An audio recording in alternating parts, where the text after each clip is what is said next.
Hello guys, welcome back again sa ating YouTube channel, no, The Action Man. Una sa lahat, may ganap shoutout po sa lahat ng mga kakamping at sa mga hindi man mga kakamping. Kung interesado ka sa bidyong ito, patapusin mo na hanggang dulo at huwag nyo nang kalimutan na i-like at i-share ang ating video para malaman naman ng iilan sa ating mga kababayan na nagtutulog-tulugan sa katotohanan. So muli naman nagbabalik ang nag-iisa nyong host na si The Action Man para magbigay ng komentaryo at reaction sa mga mainit ng issue ng bayan. So ito ho mga ka-action, mga kakamping, no, may gusto lang ho ako na i-share sa inyo regarding po ito sa one-on-one interview dito kay former Vice President Attorney Leni Robredo versus Kabayan Noli Di Castro ho, mga ka-action, mga kakamping, no. So ito po ang mas malinaw kasi naging viral nga po ang pagsalita o pag-imbita dito kay Attorney Leni Robredo ng DOST ho, mga ka-action, na kung saan marami ang nag-content ng ating mga kaibigan at isa na po ako na nag-content doon regarding sa kanyang handa siya makipag-collaborate, no, sa gobyerno sa kanyang programa na mental health ho, mga ka-action. So sa init nga ho ng panahon ngayon at siguro sa tingin ko mga ka-action, kailangan po ito ni dating Pangulong Duterte.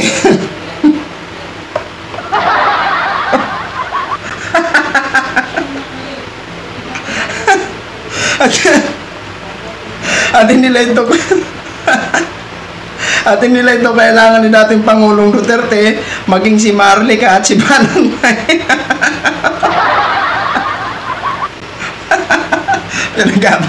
Joke lang ha. At saka isama na rin si Boss Dada at saka si Coach Uli at saka si Badong Maratilis.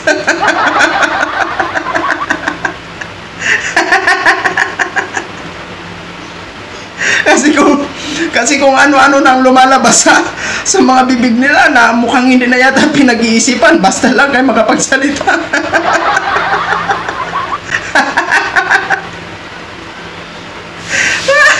Joke lang ha. Pero ito po ang kailangan po talaga at kailangan ng marami sigurong mga volunteer na mga psychiatrist o mga ka-action, no? So ito po, pakinggan na po natin. Courtesy po dito kay Kabayan Noli Di Castro ha. Paggamit po ng inyong video ha. Thank you. President. Magandang umaga kabayan, magandang umaga po sa lahat na nakikinig sa atin ngayong umaga. Salamat po. Kasi po medyo napansin ho namin yung binabanggit ninyo tungkol dito sa maari po kayong makatulong tungkol doon sa mental health, tama yun? Mental health ng ating mga kababayan sa pamagitan ng inyong Angat Buhay na organisasyon. Paano po ninyo gagawin ito, yung mental health healthcare at intervention? Actually kabayan, existing na yung programa namin. Okay. Pero hindi namin to pinagplanuhan, aaminin ko. Nag-umpisa ito nung pandemic para nagkaroon kami ng free teleconsult services para makatulong sa COVID patients. Pero nung bumaba na yung COVID patients, yung napansin namin, karamihan sa mga pasyenteng pumupunta doon sa free teleconsult platform namin, lahat mental health. Halos lahat mental health. So parang napunta kami doon, pero hirap na hirap. So ito yung sinasabi ng iba na wala daw nagawa si former Vice President Attorney Leni Robredo during pandemic nung kasagsagan ng COVID-19 ho, mga ka-action. So ito nga ho ang sinasabi ko na i-research nyo kung ano ba ang nagawa ni dating Vice President Attorney Leni Robredo nung kasagsagan ng pandemic, kasi lalabas at lalabas po yan. Alam na po natin yan na marami po ang naitulong ang kanyang Angat Buhay program, kasi dati ang Angat Buhay program is konektado pa po ito sa gobyerno, pero ngayon po ay NGO na po ito, no? So isa na po siyang private organisasyon po ang Angat Buhay. So ito pala ang naging dahilan kung bakit nasabi niya na handa siya sa gobyerno. Yung pala ay handa makipag-collaborate ang Angat Buhay niya sa gobyerno, yung mental health niya ho, mga ka-action. Kasi sa panahon naman talaga, kailangan na talaga ang maraming volunteer na mga psychiatrist, kasi nga po sa init ng panahon ngayon at sa maraming problema na kinakaharap ng ating mga kababayan dahil sa pagmahal ng mga bilihin. So minsan na mental block na ang iilan sa ating mga kababayan kung paano nila maibsan ang kahirapan na kanilang kinakaharap. Kaya hindi maiwasan talaga na may iilan sa ating mga kababayan na nagkakaroon na ng mental block sa kanilang isipan, no? So ituloy ho natin. Okay. Hirap na hirap kami. Paano Madam President, ibig niyo sabihin Opo. parang epekto ng pandemic? Hindi naman po, hindi naman. lahat. Hindi. Pero parang yung na-realize lang namin, ang dami palang pangangailangan ng mga kababayan natin na may makonsulta tungkol sa mental health. Maraming pasyente, pero yung na-realize namin na isa sobrang konti ng ating mental health practitioners. Ang mga doktor. Kasi kaya kailangan talaga makipagtulungan sa iba't ibang parang i-pull yung resources. Kasi halimbawa kabayan, ngayon yung parang ang dami naming partners na Okay. nagbibigay ng counseling services. Okay. Pero pag na-refer na nila sa psychiatrist, dun yung napakakonti. Yung psychiatrist. Oo, Ayun. napakakonti ng psychiatrists natin na yung nasa pila namin ngayon halos 400 patients. Ha? Oo, ganun Ganun kadami? kadami yung pila. Wow. Tapos ang kwenta namin kabayan, parang yung waitlist niya 6 months. Di ba parang pagkailangan mo na yung tulong na Oo. urgent, paano yun? 6 months na. Oo, ay kung Oo. mental health ang pinag-uusapan, may 6 na buwan ka pang maghihintay. Baka lalo Oo. lumalaho yung Totoo. sorry. Totoo. So, ngayon, yung kalagayan ng tao. Parang ngayon, nag-SOS din kami sa napakaraming mga organizations, yung ahensya ng gobyerno na makakatulong. Mukhang problema siya ng lahat. Ganun Nung po. naimbita ako last week ng DOST, yun din yung sabi nila, pareho yung problema namin na sobrang konti talaga nung mental health. Parang yung psychiatrists natin saka mental health practitioners. So ngayon yung in-explore natin kabayan, parang gawin siyang community-based na parang Yun ang pinakamagandang plano, community-based, di ba? So, di ba, narinig nyo, 400 ang nakapila at maghihintay pa ng 6 months, di ba? Ngayon, ang nakapila daw na patient nila is 400 plus. Siguro kung matapos yan, after naman siguro sa next batch siguro, maghintay ng after 6 months, di ba? O, yun yung psycho ko sa sinabi ni Attorney Leni Robredo, di ba? So kailangan ho talaga na mag-train ng regarding sa mental health, di ba? O, kasi kung ganito kadami ang patient, hindi ho kakayanin ang programa ni Attorney Leni Robredo, di ba? Yun naman pala, yung sa DOST, yun din ang naging problema, maraming patient, di ba? Sus, hindi ba naman dadami ang magkaroon ng mental block ngayon sa panahon ngayon na halos hindi na tayo makabili kung noon nakakabili tayo ng medyo magandang pagkain na masasarap na pagkain na kahit ngayon sobrang mahal na kasi doble na ho. Lalong-lalo naman po ang ating mga kababayan na kapos talaga ang kinikita sa araw-araw. Diba? Yun po yung nakakaawa. Kaya hindi ho talaga maiwasan na nagkakaroon ng problema ang ating mga kababayan at napupunta nga ho sa ng isipan kasi minsan kung hindi kinakaya ang problema, nagkakaroon ng mental block ang isipan ng isang tao, no? So ituloy ho natin. Habang sobrang konti ng psychiatrists, hanap na tayo ng ibang paraan na mag-train tayo sa mga barangay na kung may nangangailangan ng tulong na ganito, hindi nang hihintayin na lumala pa.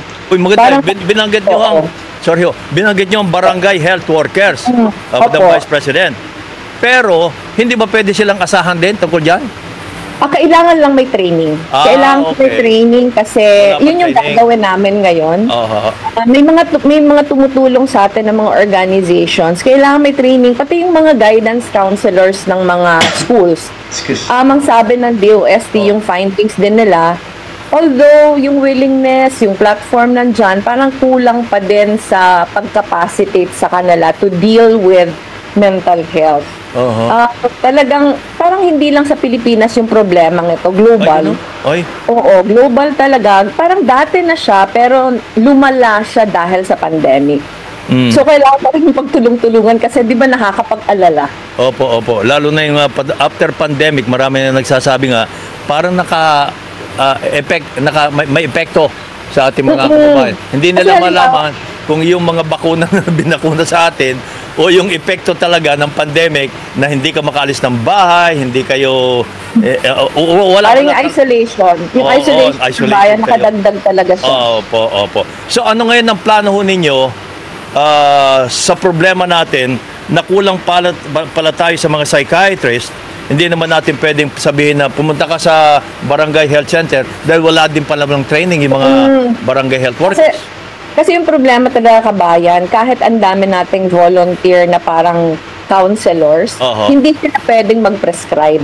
So, di ba, may mga sakit kasi, health condition na kailangan talagang resetahan. Psychiatrist lang yung makakagawa nun. So, parang ngayon, yung tinitingnan natin na path, para ma-deload na yung psychiatrists, meron na munang, kasi yung pag mental health kasi yung problema, hindi siya parang, halimbawa yung COVID, parang one time ka magkukonsulta, di ba? Pero ang mental health kasi paulit-ulit parang merong kang pagbabalik-balik. So, tinitingnan natin, pag nagkaroon ng collaboration lahat, parang yung early stage, pwedeng hindi na psychiatrist yung puntahan muna. Pwede yung mga trained na mga counselors, mga barangay workers, para yung nasasala na nakakapunta sa mga psychiatrists, yung kailangan na talaga ng prescription.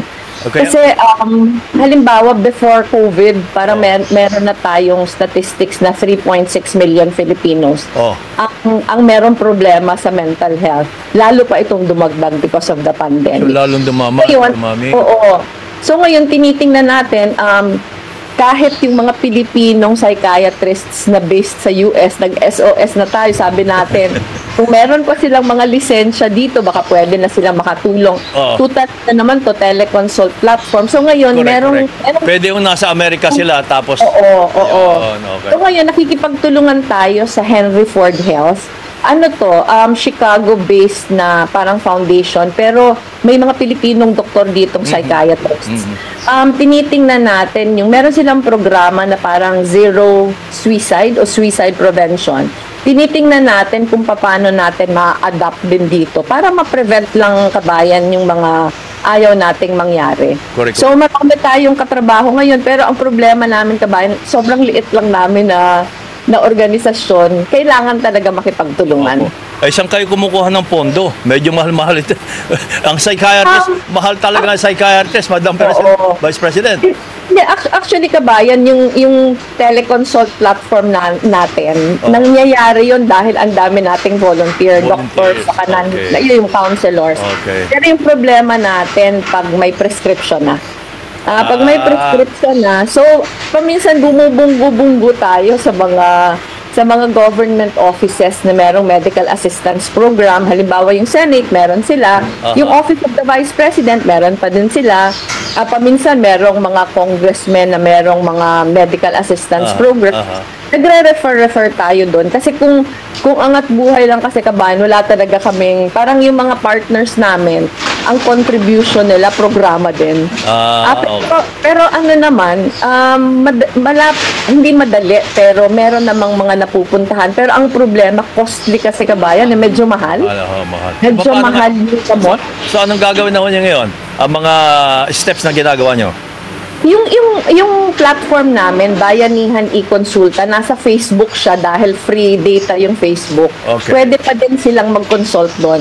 Kasi pag consultation lang naman, marami tayong volunteers. Nagkakaproblema lang naman tayo pag psychiatrist na yung kailangan. So pwedeng, pag may kailangan kausap, pwede pa din doon. So Bayanihan e-Consulta yung Facebook page natin. Pero ngayong quarter na to, papunta na tayo doon sa community-based na parang training of trainers para mas marami nang ma-equip to deal with it. Saka minsan kasi kabayan, yung pag-determine lang na kailangan ng tulong, mahirap kasi hindi tayo trained. So yung mga partners natin, willing sila na sila yung magkakandak nitong trainings na to. At saka, Madam Vice President, hindi lang ho yung mismong, pwede bang tawagin natin silang pasyente? Oo naman, kasi health condition yung mental. Kailangan mo rin, kung may pasyente ka, kailangan mo rin, halimbawa yung anak mo, so yung magulang, dapat alam din niya ang gagawin niya. Alam niya yung gagawin niya. Kaya ang gusto nating maging community-based siya. Kasi Yes. ito training niya sa barangay, Opo. pwede din niyang i-training sa mga, halimbawa, sa mga magulang na Oo. may mga anak na nangangailangan ng consistent na counseling. O ang isang pinakamaganda talagang paraan din kabayan, mga schools. Oho. So, yung gusto natin, parang private and public schools, ma-equip din talaga yung mga guidance counselors. Kasi while trained sila sa guidance counseling, minsan kasi parang mahirap yung mental health, 'di ba? Kasi kahit hindi kami experts. So, kailangan talagang sumangguni tayo sa mga nakakaintindi ng kondisyon para hindi tayo magkamali. So, yun yung mga tinitingnan natin ngayon. Naging partner na natin yung Philippine Mental Health Association sa isang mental health program natin sa San Remigio, Cebu. Gusto ulit natin silang itap ngayon. Kasi tingin natin eto na yung parang bridging siya habang kulang pa talaga yung mental health practitioners natin. In the meantime, Madam Vice President, yung inyong bayanihan e-consulta, pwede namang bisitahin niya ng ating mga kababayan. Opo. Nasa Facebook po siya. Opo. Free data naman yung Facebook. Okay. Madam Vice President, maraming salamat po at good Maraming morning. salamat kabayan. Thank you. Si dating Vice President Yun na ho mga ka-action, mga kakamping clown, napakinggan na po natin ang napakaganda na mga plano ni Attorney Leni Robredo para sa mga nangangailangan ng mental health. Balakpakan. Tama po yun ang plano, community-based. Sa mga barangay-barangay, mag-train. Tama po yun. Sa pamamaraan ng mga magulang, di ba? Dahil kung halimbawa man may isa sa mga pamilya nila na may problema sa mental health, kung na-try na po ang magulang, so hindi na excuse me, hindi na kailangan pumunta pa ng psychiatrist kung hindi pa masyadong malala. Sila mismo ay pwede na mag-counseling sa kanilang mga anak. Kaya napakaganda po yan, community-based. Di ba? Maraming salamat dito kay Attorney. No? Mabuti ka pa. Ang dami mong plano o malasakit sa ating mga kababayan. Hindi ko lang alam kung ang Vice President natin kung may malasakit din ba sa kanyang sinasakupan.